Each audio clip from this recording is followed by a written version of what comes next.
2, 3, 4.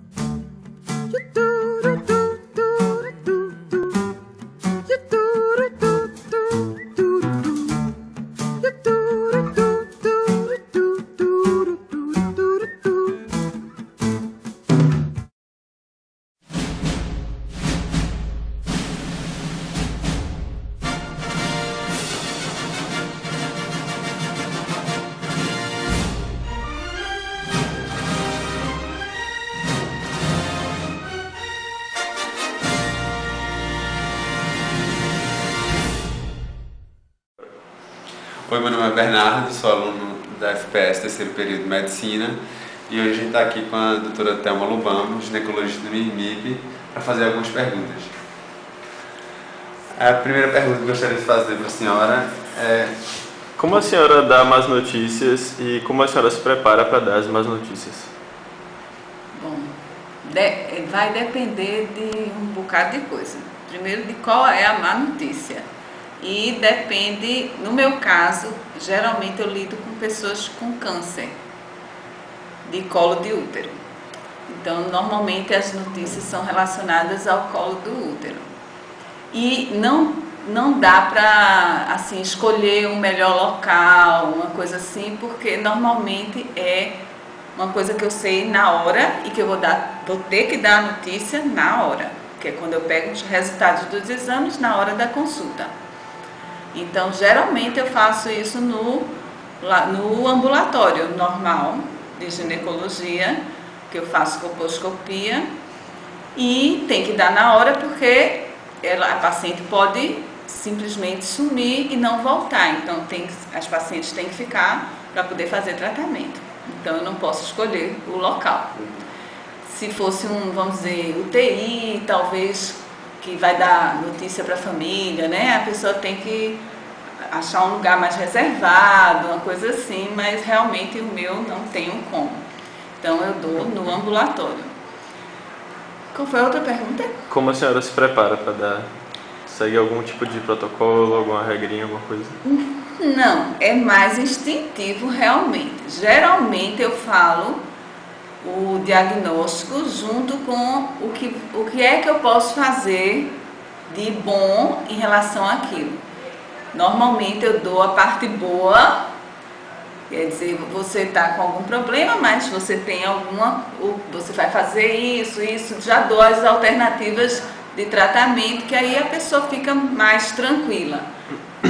Eu geralmente explico o que é o problema da pessoa, de uma forma que a pessoa entenda, porque realmente termo médico ninguém vai entender, então tem que fazer de um jeito que a pessoa entenda, dependendo do nível também social da pessoa, porque se for num consultório particular, as pessoas já vêm com resultado de exame, já vêm interrogando e já vêm em desespero de causa, já fizeram até pesquisa na internet.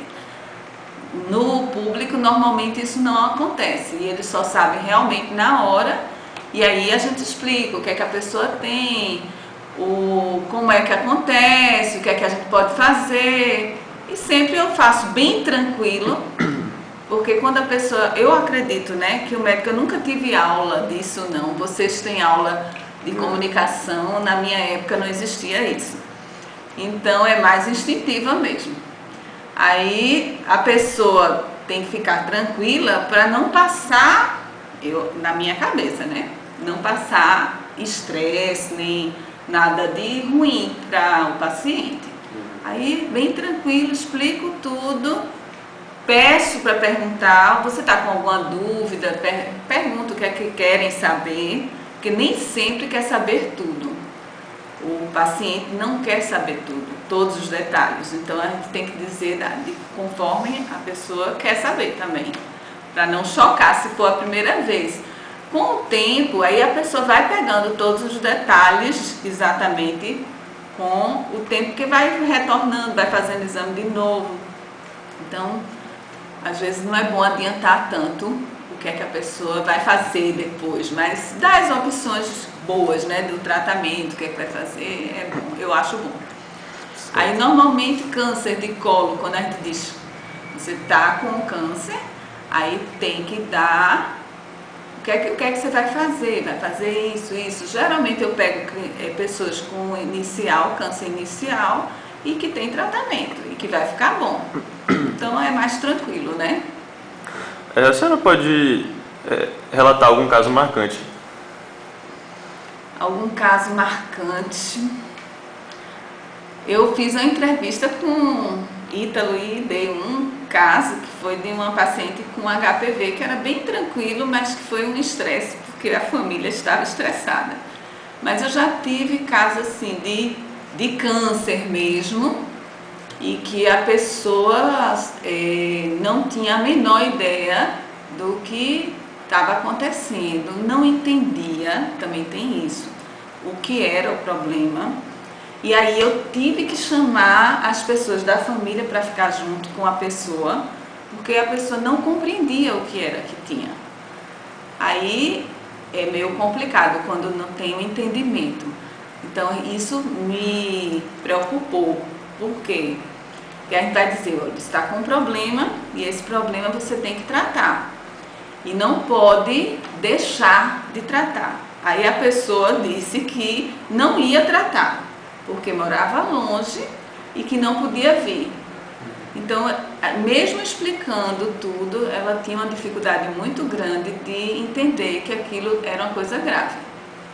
Aí a gente teve que chamar pessoas para poder fazer com que ela se comprometesse de voltar para tratar.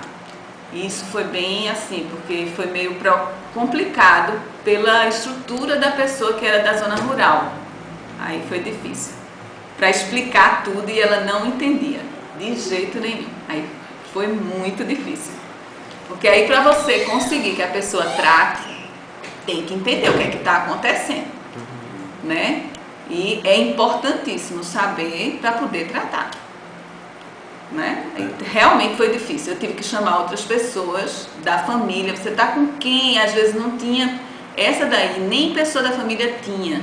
Tinha uma pessoa que acompanhava, porque eu não sei se vocês sabem, tem muita gente que vem do interior com transporte da prefeitura, gente que é voluntário. E aí tinha uma pessoa que era uma voluntária e que conseguia compreender melhor. Que aí eu perguntei, você deixa que a outra pessoa venha para a sala para poder eu explicar melhor? Porque tem que perguntar se pode, né? Porque você não está entendendo muito e você tem que voltar. Aí ela deixou e aí eu expliquei as duas juntas. Entendeu? Aí foi bem complicado. Porque é importantíssimo que a pessoa entenda para voltar, principalmente para tratamento. No caso de câncer, né? Câncer de colo, que normalmente quando é muito mais assim, quando a pessoa já está com invasivo, vai para a radioterapia e pode fazer quimioterapia, mas o prognóstico não é ruim, mesmo assim, entendeu? Sim. Só se tiver um estadiamento muito com metástase para órgãos à distância, que é bem mais complicado, mas a radioterapia dá uma sobrevida grande e a quimioterapia também. Mas a pessoa tem que entender. Certo. Qual a opinião da senhora com relação à iniciativa da faculdade em preparar os alunos a darem as más notícias? É ótimo, é muito bom, porque realmente é uma coisa que eu sentia falta, de saber como lidar com isso. A gente vai criando com o tempo, com a idade, com o tempo que faz da formatura para cá, aí vai criando aquela maneira e vai sentindo como cada paciente, porque não é igual para todo mundo. A maneira como você tem que falar não pode ser igual para todo mundo. Você tem que sentir como o paciente consegue assimilar aquilo e o que você pode falar ou não. Isso a gente com o tempo que vai aprendendo. Eu nunca estudei isso, eu acho interessante. Até queria saber como é essa aula.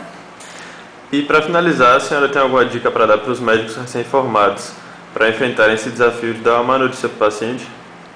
Uma dica, eu acho que essas aulas que vocês estão tendo, eu acho que é ótimo. E tentar ser o mais sincero possível.